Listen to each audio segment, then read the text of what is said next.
Hello friends, নমিস daily ব্লগে সবাইকে স্বাগত। আশা করি সবাই ভালো আছো, আমিও খুব ভালো আছি। আজকে নিয়ে চলে এলাম একটা অন্যরকম চিকেন রেসিপি। ভিডিওটা দেখতে থাকো, কেউ স্কিপ করবে না।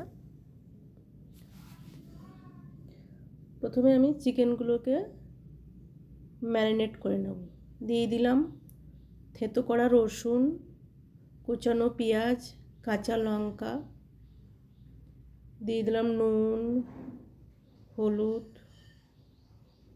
লঙ্কা গুঁড়ো, ধনে গুঁড়ো, আর দিয়ে দিলাম গরম মশলা। গরম মশলাটা আমি আগেই দিয়ে দিলাম। ভালো করে আমি এই মশলাগুলো দিয়ে মিক্সড করে নেব।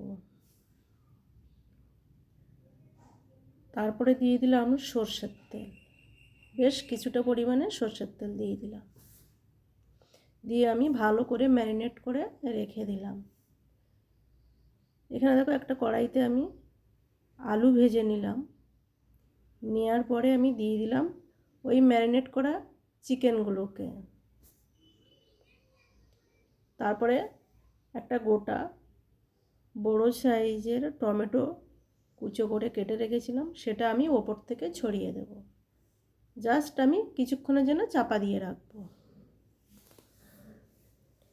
দেখো, আর ঢাকা খোলার পরে ঠিক এইরকম একটা লুক এসছে। পুরো পেঁয়াজ টমেটোর একটা জল ছেড়ে দিয়েছে। আগে থেকে কিন্তু আমি জল দিইনি। আর এই জলটা দিয়েই চিকেনটা সেদ্ধ হয়ে যাবে আর কষা কষা একটা রেসিপি তৈরি হবে।